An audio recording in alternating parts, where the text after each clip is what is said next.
Hello champions, कैसे हो आप सभी। तो दोस्तों, आज से हम हिंदी की शुरुआत भी करने जा रहे हैं। आप सभी की डिमांड को देखते हुए हिंदी की आज से शुरुआत हमने कर दी है। और जो पहले चैप्टर की शुरुआत कर रहे हैं वो होने वाला है अनेक शब्दों के लिए एक शब्द, ठीक है, जिसको वाक्यांश भी बोला जाता है। और दोस्तों, आपके पेपर में यहां से लगभग 1 से 2 क्वेश्चन आपको देखने के लिए मिलने वाले हैं, ठीक है। तो ये चैप्टर बड़ा प्यारा होता है। देखिए, हिंदी में मैंने आपको पहले भी बताया, हिंदी के सिलेबस में भी मैंने आपको बता दिया है कि यहां से 10 चैप्टर हैं जो आपके पूछे जाते हैं। सिर्फ 10 ही चैप्टर है जहां से आपके पेपर में क्वेश्चंस पूछे जाते हैं। तो इसको बड़े आराम से, बड़े आसानी से, बड़े मजेदार तरीके से पढ़ेंगे। और कोई भी ऐसा चैप्टर नहीं है जिसको आपको समझाना पड़े, ठीक है, आपको समझना पड़े, ऐसा कोई भी चैप्टर नहीं है। सारे के सारे ऐसे चैप्टर हैं जो आपको याद करने पड़ेंगे, जिनकी सिर्फ आपको प्रैक्टिस करनी पड़ेगी, ठीक है। बाकी ऐसा कुछ भी नहीं है कि जो आप इसमें ये सोचो कि हम नहीं कर पाएंगे। पहला क्वेश्चन क्या है कि जो पहले कभी न हुआ हो उसको क्या बोला जाएगा। थोड़ा जूम कर लेते हैं ताकि आपको अच्छे से दिखे। जो पहले कभी भी नहीं हुआ उसको क्या बोलेंगे। जो पहले कभी नहीं हुआ उसको क्या बोला जाएगा। उसको बोला जाएगा अभूतपूर्व, ठीक है। इसको क्या बोला जाएगा, अभूतपूर्व। अभूतपूर्व का मतलब क्या होता है। देखिए, भूतपूर्व होता है ना, जो ये होता है आपका भूतपूर्व, इसका मतलब होता है पहले। आपने काफी बार सुना भी होगा, भूतपूर्व प्रधानमंत्री है, भूतपूर्व मुख्यमंत्री है, तो इसका मतलब है कि पहले रह चुका है। तो भूतपूर्व का मतलब होता है पहले। और जब इसके सामने अ लग जाता है तब क्या बन जाता है, अभूतपूर्व। इसका मतलब जो पहले कभी भी न हुआ हो उसको बोला जाएगा अभूतपूर्व। तो ऑप्शन नंबर बी क्या हो जाएगा, यहां पर आंसर हो जाएगा। एक बात याद रख लेना, जहां पर ए का यूज हो जाता है वो किस में होता है, नेगेटिव सेंस में होता है, ठीक है। नेगेटिव वर्ड को यूज करने के लिए, यानी नकारात्मक चीजों को दर्शाने के लिए यूज किया जाता है। जहां पर न का यूज होगा वहां पर ए का यूज होगा। न का मतलब होता है नहीं। न का मतलब क्या होता है, नहीं होता है न का मतलब, ठीक है। नो जिसको हम इंग्लिश में बोलते हैं, तो वो बात समझ में आ गया। तो जो पहले कभी न हुआ हो उसको क्या बोलेंगे, अभूतपूर्व बोला जाता है, ठीक है। अद्भुत, अद्भुत भी कभी कभी एग्जाम्स में आ जाता है। तो अद्भुत का मतलब होता है जो अपने आप में यूनिक चीज होती है ना, उसको बोला जाता है अद्भुत, ठीक है। जैसे कि ताजमहल क्या है, एक अद्भुत चीज है, तो ऐसे हो जाएगा। आगे देखिए क्या है क्वेश्चन नंबर दूसरा, कि समय की दृष्टि से अनुकूल। तो समय की दृष्टि से अनुकूल होता है उसको क्या बोला जाएगा। तो जो समय की दृष्टि से अनुकूल होगा, जैसे आप तैयारी कर रहे हो, अभी समय आपके पास तैयारी करने का, तो क्या हो गया, समय की दृष्टि से क्या है, अनुकूल है। क्योंकि जो स्टूडेंट अभी तैयारी करेगा वो सिलेक्शन ले लेगा, तो उसको क्या बोला जाएगा, उसको बोला जाएगा समयानुकूल, ठीक है। समय और अनुकूल का जोड़ दिया गया है और बन गया है आपका समयानुकूल, ठीक है। तो यानी समय के अनुकूल हो जाएगा। बाकी इसमें और कुछ नहीं है, सेम सेम आपको लग रहा होगा, ठीक है। अनुकूल तो हो ही नहीं सकता क्योंकि अनुकूल तो एक पार्ट है उसका। बात समझ रहे हो, अनुकूल मतलब सही समय चल रहा है, कि ये राइट टाइम है तैयारी करने के लिए। तो समय की दृष्टि से जो अनुकूल होता है उसको बोला जाता है समानुकूल। आगे देखिए क्या है कि जो कहा ना जा सके। जो कहा ना जा सके, इसका मतलब है कि जिसको हम कह नहीं सकते, जिसको कह नहीं सकते उसको क्या बोलेंगे, उसको बोलेंगे अकथनीय। क्या बोला जाएगा उसको, उसको बोला जाएगा अकथनीय बोला जाएगा। और जिसको कह सकते हैं उसको क्या बोला जाएगा, कथनीय। क्योंकि ये भी एग्जाम में आता है कि जिसको कहा जा सकता है उसको क्या बोला जाएगा, कथनीय। और जिसको कहा नहीं जा सकता, मैंने क्या बताया था, जहां पर न का यूज होगा वहां पर ए लग जाता है, तो क्या हो जाएगा, अकथनीय। बात समझ में आ गया। तो कथनीय और अकथनीय में फर्क समझ में आ गया। तो ये होता है कि जो कहा ना जा सके अकथनीय और जो कहा जा सके कथनीय, ठीक है। जिसको कह सकते हैं हम, कथनीय हो जाएगा। क्वेश्चन नंबर 4 पे चलते हैं। जो सब कुछ जानता हो, क्या है कि जो सब कुछ जानता हो उसको क्या कहेंगे। तो सब कुछ जानने को वाले को कहा जाता है सर्वज्ञ। यानी कि जो सब कुछ जानता है ना उसको क्या बोला जाता है, सर्वज्ञ बोला जाता है। सब कुछ जानता है, जिसको सारी चीजों की नॉलेज है। जैसे कि क्या हो गया, सर्वज्ञ का मतलब होता है हमारे जो गॉड है, भगवान है, उनकी बात हो रही है, क्योंकि वो सब कुछ जानते हैं। बोला जाता है ना कि आप छुप के कितना भी काम कर लो, ऊपर वाला सब जानता है। तो वही चीज है कि सब कुछ जानता है, उसको क्या बोला जाता है? सर्वज्ञ बोला जाता है। ठीक है, कुछ स्टूडेंट इसका आंसर विशेषज्ञ कर देते हैं। विशेषज्ञ किसको बोला जाता है मैं आपको बताता हूं। विशेषज्ञ का मतलब होता है स्पेशलिस्ट, जो किसी एक सब्जेक्ट का या किसी भी एक चीज का स्पेशलिस्ट होता है, यानी उसके बारे में जानता है, उसको बोला जाता है विशेषज्ञ। एक विषय के बारे में जिसको जानकारी होती है उसको विशेषज्ञ बोलते हैं। ठीक है, और जो सब कुछ जानता है उसको सर्वज्ञ बोलते हैं, अपना परमात्मा भगवान, ये हो जाएगा। ठीक है, जिसकी गर्दन सुंदर है, तो जिसकी गर्दन सुंदर है उसको क्या बोला जाएगा? उसको बोला जाता है सुग्रीव। इस बात को नोट कर लेना, ये पूछा जाता है, तो इसको याद कर लेना कि जिसकी गर्दन सुंदर होती है उसको क्या बोला जाता है? सुग्रीव। देखिए मोस्टली तो वही होते हैं जो हम हिंदी में, मैंने आपको बताया भी हुआ है कि जो हम आम बोलचाल की भाषा में यूज करते हैं, या हमने पहले पढ़ा हुआ होता है, बचपन में सीखा हुआ होता है, तो वही आता है। ठीक है, लेकिन कुछ अच्छे लेवल के आने लग गए हैं, क्योंकि अब आप बड़े हो गए हो, तो कुछ तो अलग देंगे ना। तो जो कुछ अलग दिए जाते हैं उनको भी हम देखते हुए चलेंगे, आगे आपको दिखाई देंगे। तो लौकिक, लौकिक का मतलब होता है जो इस लोक की बात हो। ठीक है, जो इस लोक की बात है तो उसको क्या बोला जाएगा? लौकिक। बस इसको याद कर लो, इसमें समझाने जैसा कुछ नहीं था।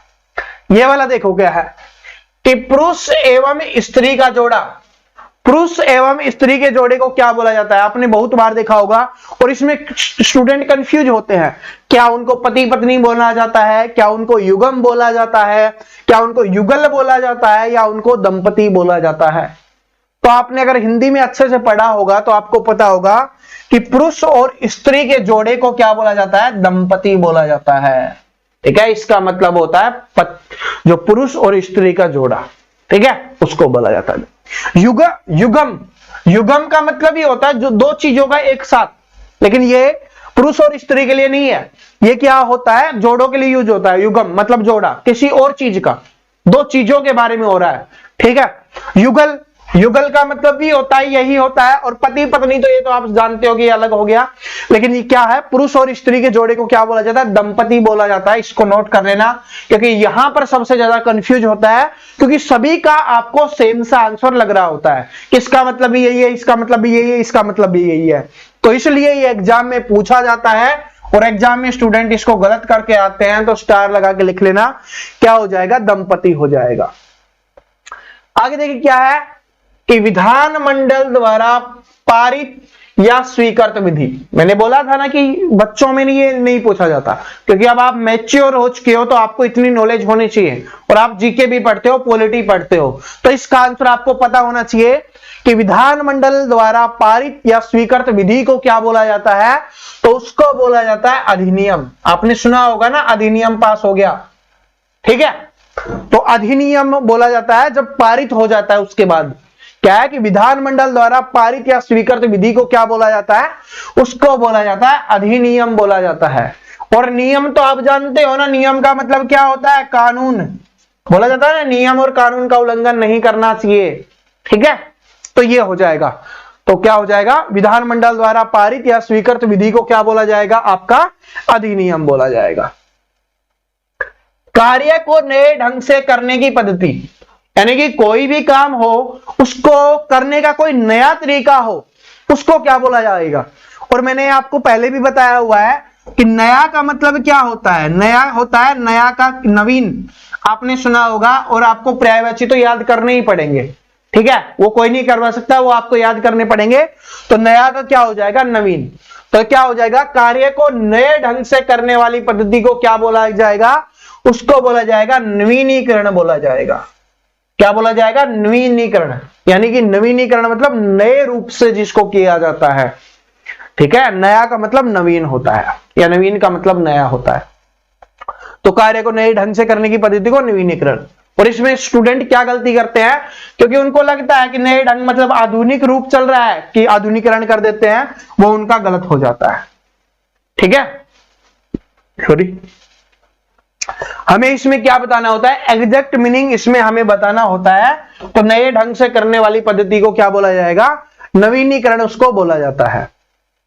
अब देखिए क्या है कि निश्चित समय के भीतर पत्र का उत्तर न प्राप्त होने की दशा में अनुमोदक के रूप में भेजे जाने वाला पत्र क्या कहलाता है।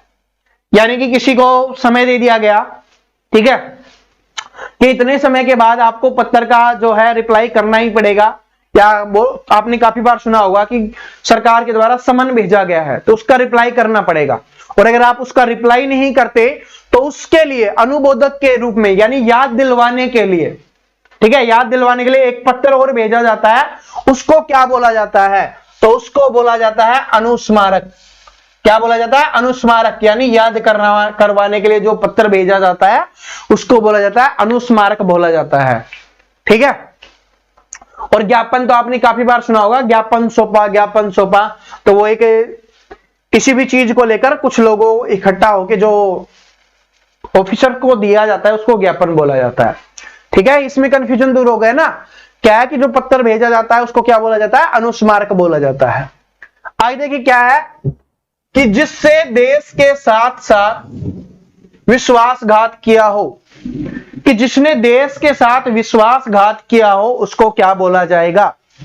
तो जो देश के साथ विश्वासघात करता है आप सभी जानते हो उसको क्या बोला जाता है, देशद्रोही।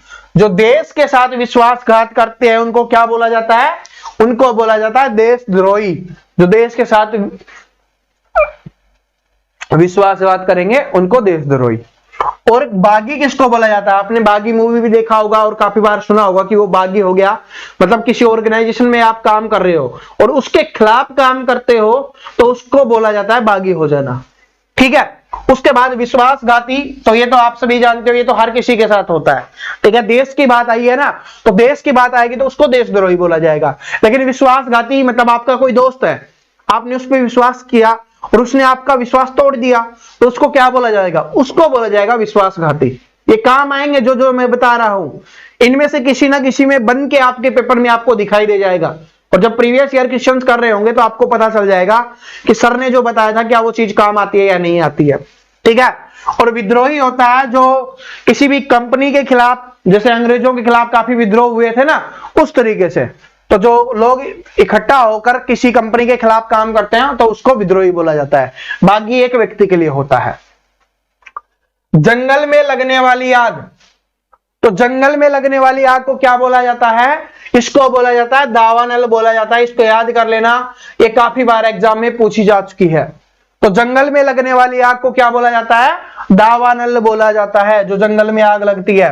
अभी कुछ दिन पहले चर्चा में रहा था, तो जो चर्चा में रहता है वो पूछा जाता है। आपने देखा होगा ना, काफी जंगल जल गए थे, वहां पर आग लग गई थी, काफी जीव जंतु, ठीक है, जल गए थे, तो वो चीज है।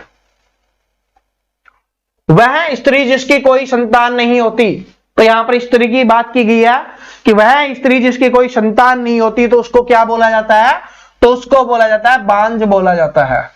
अगर किसी स्त्री को संतान नहीं होती तो उसको बांझ बोल दिया जाता है। और वैसे पता है क्या होता है कि समाज में कि कमियां लड़कों के अंदर भी होती हैं, लेकिन डॉक्टर के पास सिर्फ औरतों को या लड़कियों को ले जाया जाता है कि उनके अंदर कमियां हैं, ठीक है। लड़के अपनी कमियां नहीं बताते, उनकी वजह से भी संतान नहीं होते हैं, ठीक है। ये बहुत बड़ी बात है। तो इस समाज को सुधरना चाहिए थोड़ा। तो आप क्वेश्चन के हिसाब से आंसर क्या हो जाएगा, स्त्री की बात की गई है तो वो क्या हो जाएगा, जिसकी संतान नहीं हो अगर किसी स्त्री की तो उसको बांझ बोला जाता है। विधवा किसको बोला जाता है, जिस स्त्री का पति मर चुका हो, ठीक है, जिसके पति की मृत्यु हो चुकी हो उस स्त्री को बोला जाएगा विधवा।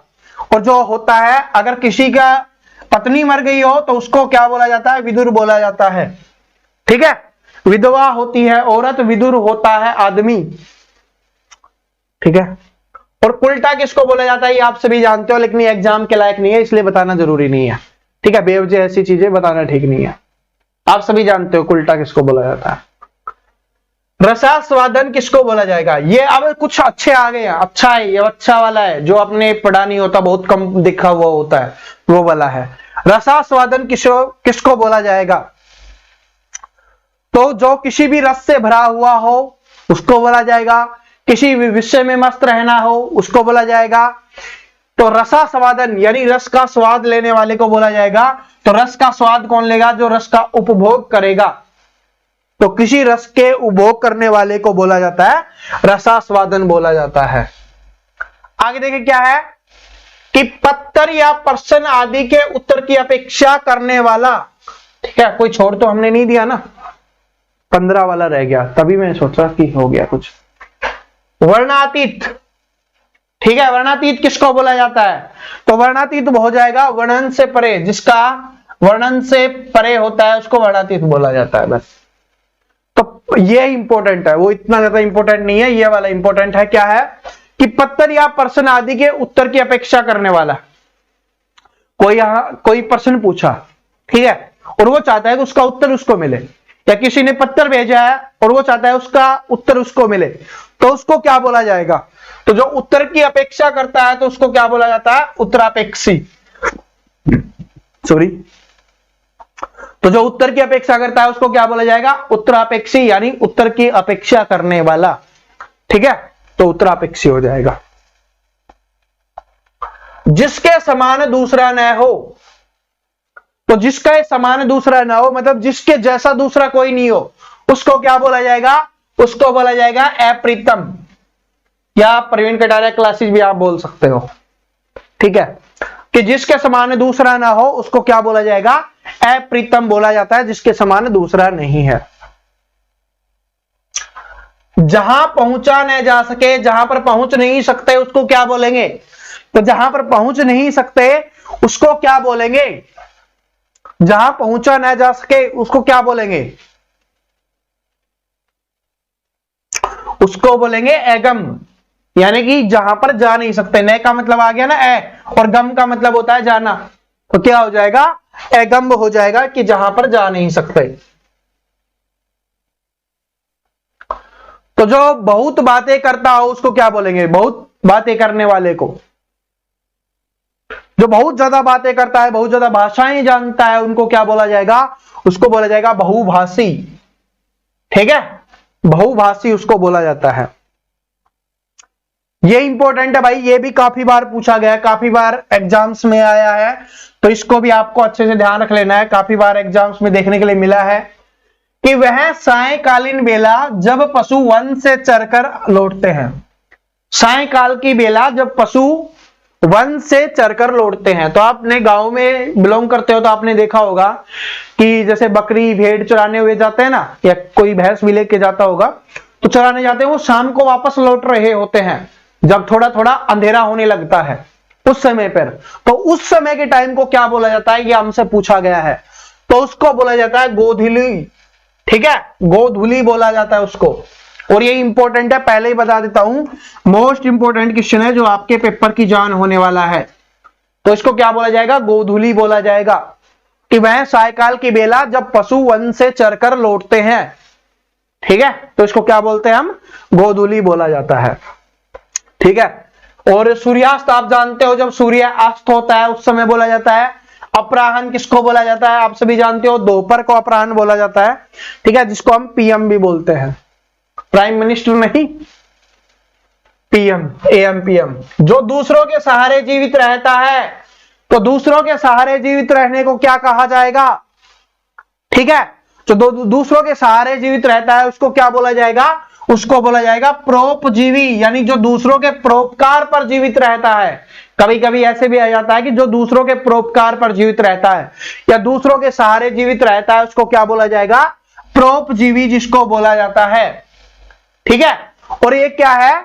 यहां पर प्राधीन। प्राधीन का मतलब होता है किसी के अधीन होना, यानी कि किसी का गुलाम होना।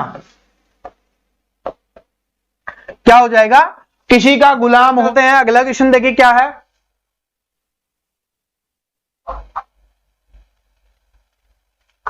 अतिवृष्टि। तो अतिवृष्टि किसको बोला जाता है? अतिवृष्टि। तो अतिवृष्टि का मतलब होता है, ये आपने काफी बार सुना होगा, अतिवृष्टि समाचार न्यूज़पेपर में आपने काफी बार देखा होगा, तो अत्यधिक वर्षा करना। ठीक है, अतिवृष्टि का मतलब हो जाता है जहां पर अत्यधिक वर्षा होती है उसको बोला जाता है अतिवृष्टि। ठीक है, अनुमति, परमिशन। तो अनुमति का मतलब क्या होता है? परमिशन। परमिशन का मतलब होता है किसी कार्य के लिए किसी को सहमति देना, परमिशन देना, कि हाँ भाई कर ले जा। बोला जाता है कि मैं आज की छुट्टी कर लो, कर लो। ठीक है, मेरी सहमति है कर लो, तो ऐसे होता है। तो अनुमति का मतलब होता है किसी कार्य के लिए सहमति देना, और मोस्टली तो छुट्टी ही मांगी जाती है। आगे चलते हैं कि किसी के प्रति उदारता एवं कृपा पूर्वक किए जाने वाला व्यवहार। तो किसी के प्रति उदारता और कृपा पूर्वक किए जाने वाले व्यवहार को क्या कहा जाता है? तो उसको बोला जाता है अनुग्रह। ठीक है, बहुत कम ऐसे लोग होते हैं जो किसी के प्रति उदारता का भाव रखते हैं या किसी के प्रति जो कृपा दिखाते हैं। ठीक है, तो जो कृपा पूर्वक किया जाने वाला व्यवहार होता है उसको बोला जाता है अनुग्रह। ठीक है, दो पर्वतों के बीच की भूमि, यह भी काफी बार पूछा गया क्वेश्चन है भाई। तो दो पर्वतों के बीच की भूमि को क्या बोला जाएगा? उसको बोला जाता है घाटी। ठीक है, तो जो दो पर्वतों के बीच की भूमि होती है उसको क्या बोलते हैं? घाटी बोलते हैं। घाटी आपने सुना भी होगा। ठीक है, अन्योन्याश्रित, तो इसका मतलब क्या होता है? जो एक दूसरे पर आश्रित होते हैं। अन्योन्याश्रित का मतलब क्या हो जाएगा? एक दूसरे पर आश्रित होना, उसको बोला जाता है अन्योन्याश्रित। भाई देखिए मौसम बड़ा खतरनाक हो रहा है, बादल है बड़ी तेजी से गड़गड़ाहट कर रहे हैं, क्वेश्चंस में नहीं रियलिटी में। ठीक है, तो अच्छा मौसम है तो पढ़ लो अब। ठीक है, कि जिसे पार करना कठिन हो, तो जिसे पार करना कठिन हो उसको क्या बोला जाएगा? ठीक है, आप बताओ जिसको पार करना कठिन हो उसको क्या बोला जाएगा? तो जिसको पार करना कठिन हो उसको क्या बोला जाएगा? मैंने आपको बताया था ना कि जम जाने वाले को क्या बोला जाएगा? गम। ठीक है, और जहां पर नहीं जा सकते अगम। तो वैसे ही आपको बताना है कि जिसको पार करना कठिन हो उसको क्या बोला जाएगा? उसको हो जाएगा दुर्गम। ठीक है, मैं चेक कर लेता हूं, मैंने बताया ना कि मौसम खराब है तो हो सकता है लाइट गड़बड़ कर दे, तो क्या हो जाएगा? ये दुर्गम हो जाएगा। ठीक है, और एगम में क्या होता है? जहां जाया ना जा सके। जो स्त्रु की हत्या करता है उसको क्या बोला जाएगा? तो स्त्रु की हत्या करने वाले को बोला जाता है स्त्रुघ्न। ठीक है, और इसमें कुछ है नहीं। नस्वर यानी जिसका नाश हो, निर्दयी यानी जिसको दया नहीं आती है। ठीक है, जिसको दया नहीं आती, जो कठोर दिल के होते हैं उनको बोला जाता है निर्दयी। जिसके आर पार देखा जा सके, जिसके आर पार देखा जा सके उसको क्या बोला जाता है? तो जिसके आर पार देखा जा सके उसको बोलते हैं पारदर्शी। और यहां से देखिए चार टाइप के क्वेश्चन बनते हैं, चारों बता रहा हूं कि जिसके आर पार देखा जा सके उसको बोलते हैं पारदर्शी। और इसमें होगा जिसके आर पार न देखा जा सके, सिर्फ न लगा दिया जाएगा। और जिसके आर पार न देखा जा सके उसको क्या बोलेंगे? उसको बोलेंगे अपारदर्शी। ठीक है, जिसके आर पार देखा जा सके पारदर्शी, जिसके आर पार न देखा जा सके अपारदर्शी। सूक्ष्मदर्शी क्या होता है? जिससे छोटी छोटी वस्तुओं को देखा जाता है, छोटे छोटे कणों को देखा जाता है, उसको बोला जाएगा सूक्ष्मदर्शी। ठीक है, ये भी आता है। और दूरदर्शी किसको बोला जाता है? जो दूर की वस्तुओं को देखने के काम आता है उसको हम बोलते हैं दूरदर्शी। ठीक है, तो ये समझ में आ गया। यहां से चार बनते हैं। पारदर्शी बनेगा जिसके आर पार देखा जा सके पारदर्शी, जिसके आर पार न देखा जा सके अपारदर्शी, और जिससे छोटी वस्तुओं को देखे, छोटे छोटे कणों को देखा जाता है सूक्ष्मदर्शी। दूर की वस्तुओं को देखने के लिए जिसका यूज किया जाता है उसको बोला जाता है दूरदर्शी। ठीक है, तो ये सारे यहां से बन रहे होते हैं।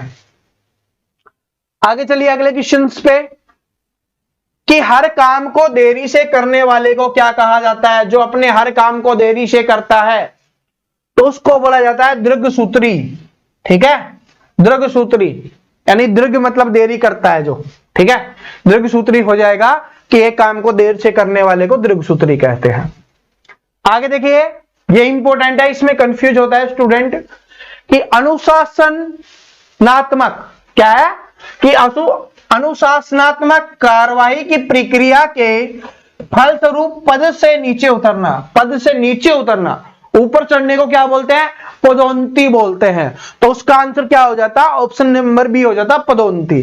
लेकिन बोला है कि अनुशासनहीनता के कारण जो नीचे आ गया, पद से नीचे आ गया, उसको बोलेंगे पदाउन्नति। इसको नोट कर लेने, इसमें स्टूडेंट कंफ्यूज हो जाते हैं क्योंकि पदाउन्नति पढ़ने में क्या आता है उनको? पदाउन्नति यानी पद में उन्नति हुई है वो।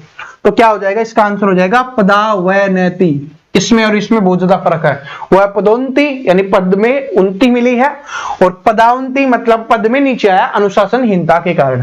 तो ये हो जाएगा ऑप्शन नंबर डी, इसमें कंफ्यूजन नहीं होना।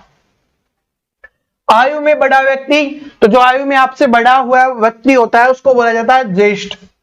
आपने सुना भी होगा, महाभारत वगैरह देखी होगी, रामायण वगैरह देखी होगी, तो बोला जाता है ज्येष्ठ पुत्र, यानी कि बड़ा पुत्र है उसका। ठीक है, ज्येष्ठ मतलब होता है बड़ा। तो इसमें हो जाएगा आयु में बड़े को क्या बोला जाएगा, ज्येष्ठ बोला जाता है। ठीक है, और वरिष्ठ आप सभी जानते हो, जो हमारे बुजुर्ग होते हैं उनको वरिष्ठ बोलते हैं। और पूजनीय वो होते हैं, जैसे हमारे माता पिता हो गए, जो भगवान हो गए, उनको हम क्या बोलते हैं, पूजनीय बोलते हैं। तो ये फर्क होता है। ठीक है, तो आयु में बड़े व्यक्ति के लिए क्या हो जाएगा, ज्येष्ठ हो जाएगा। ज्येष्ठ का मतलब ही होता है बड़ा। वह वस्तु जो नाशवान हो, तो जो वस्तु नाशवान हो वो क्या हो जाएगी, नश्वर। मैंने आपको पहले ही बता दिया था, मैंने आपको बोला ना कि जो चीज मैं बताऊंगा आगे ना आगे कहीं ना कहीं काम आने वाली है। तो नश्वर का मैंने बताया था ना, जो निर्दयालु के ऊपर था वो वाला। तो नश्वर का क्या हो जाएगा कि जो वस्तु नाशवान हो, यानी जिस वस्तु का नाश हो जाए तो उसको क्या बोलते हैं, उसको बोलेंगे नश्वर। और अमर क्या होता है, जो कभी न मरे, जो हमेशा जीवित रहे, तो उसको क्या बोलते हैं, अमर बोलते हैं, जो कभी न मरे। वह स्त्री जिसे पति ने त्याग दिया है, ठीक है, पति मर गया है वो तो हो जाती है विधवा, यानी पति की मृत्यु हो गई है तो उसको तो बोलते हैं विधवा।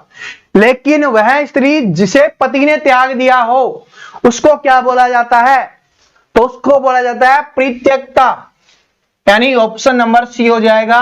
उल्टा नहीं होगा, परित्या नहीं होगा, बांझ नहीं होगा, क्योंकि बांझ के बारे में मैंने बताया था। बांझ वो होता है जिस स्त्री के संतान नहीं होती उसको बांझ बोलते हैं। ठीक है, तो इसका आंसर हो जाएगा वह स्त्री जिसे पति ने त्याग दिया हो उसको बोला जाएगा परित्यक्ता। ठीक है, साहित्य से संबंध रखने वाले व्यक्ति को क्या बोलते हैं, ये तो बिल्कुल सिंपल है। तो साहित्य से संबंध रखने वाले व्यक्ति को बोला जाता है साहित्यिक, यानी जो साहित्य से संबंध रखता है उसको साहित्यिक। यानी जो लेख लिखता है उसको क्या बोला जाता है, लेखक बोला जाता है। और जो व्यक्ति नाटक करता है, ठीक है, जो ड्रामा करता है उसको बोला जाता है नाटककार। कार का मतलब होता है करने वाला। ठीक है, तो नाटक करने वाले को क्या बोला जाएगा, नाटककार बोला जाता है। और जो कविताएं लिखता है उसको कवि बोला जाता है। ठीक है, इसमें ये फर्क है। मैंने सारे में कंफ्यूजन आपका दूर कर दिया है। तो साहित्य से संबंध रखने वाले को साहित्यिक बोला जाता है।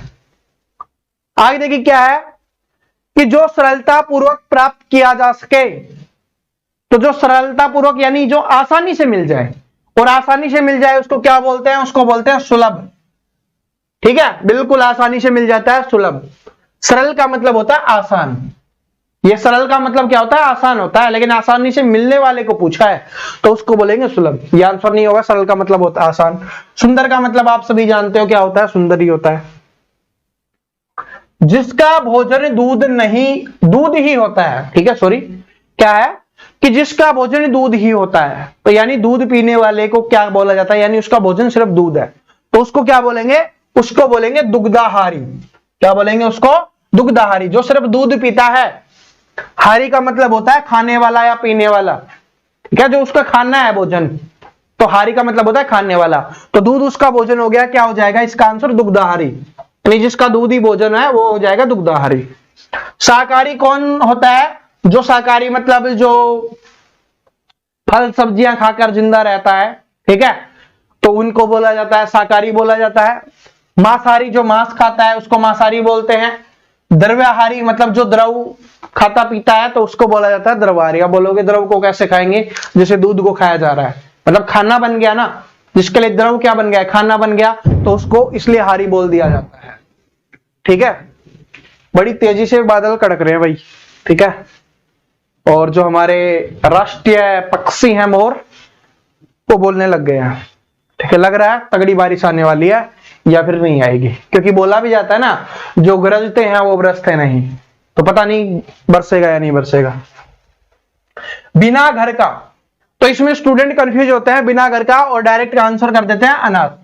वो आंसर हो जाएगा गलत, क्योंकि अनाथ किसको बोला जाता है, अनाथ उसको बोला जाता है जिसके माता पिता नहीं होते या जिनके माता पिता की मृत्यु हो चुकी होती है, उसको हम अनाथ बोलते हैं। लेकिन यहां पर माता पिता की मृत्यु की बात नहीं की जा रही, यहां पर किया जा रहा है बिना घर का, यानी जिसके पास घर नहीं है, निकेतन नहीं है, तो क्या हो जाएगा उसका अनिकेतन।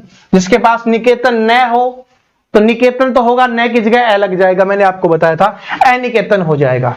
ठीक है, आपने काफी बार सुना भी होगा मूवीज में, पुरानी मूवीज में सुना होगा निकेतन। ठीक है, शांति निकेतन ऐसे तो सुना ही होगा, तो वो चीज है। आगे देखिए क्या है, हमेशा रहने वाला। तो जो हमेशा रहने वाले को क्या बोला जाएगा, तो हमेशा रहने वाले को क्या बोला जाता है, कमेंट करके बताओ, जल्दी से तैयारी करो, सोचो।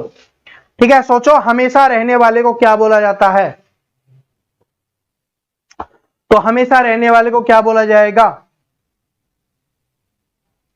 हमेशा रहने वाला, क्योंकि अभी बोला था कि जिसका नाश हो जाए उसको क्या बोलते हैं, उसको नश्वर बोलते हैं हम। जिसका नाश हो जाता है उसको क्या बोलते हैं, नश्वर बोलते हैं। और पृथ्वी पर रहने वाले को पार्थिव बोलते हैं, यह भी पूछा जाता है एक बार, तो मैंने आपको बता दिया। तो हमेशा रहने वाला क्या हो जाएगा, शाश्वत हो जाएगा। तो जो हमेशा रहता है उसको क्या बोला जाता है, उसको शाश्वत बोला जाता है, हमेशा रहने वाले को। अगोचर क्या हो जाएगा, अगोचर आपको बताना है अगोचर क्या होता है। ठीक है, आज की क्लास का ये लास्ट क्वेश्चन है, अगोचर क्या हो जाएगा। तो अगोचर का मतलब होता है जिसका अनुभव इंद्रियों का न हो। ठीक है, जिसका अनुभव इंद्रियों का न हो उसको बोला जाएगा क्या, अगोचर, यानी जिसको इंद्रियों का अनुभव नहीं है। ठीक है, जिसका अनुभव इंद्रियों को न हो, जैसे हमारी इंद्रियां होती है ना, उनको पता नहीं चल रहा, यार अनुभव नहीं हो रहा, तो उसको बोला जाता है अगोचर। ठीक है, तो दोस्तों अभी इस क्लास को यहीं पे समाप्त करते हैं, मिलते हैं अगली क्लास में। और जितनी आप इसकी प्रैक्टिस करोगे, जिस भी बुक से आपके पास है, आपके भाई बहनों की ग्रामर की बुक होगी, आपके पास कोई भी बुक हो सकती है, जिससे सिर्फ आपको प्रैक्टिस करनी है।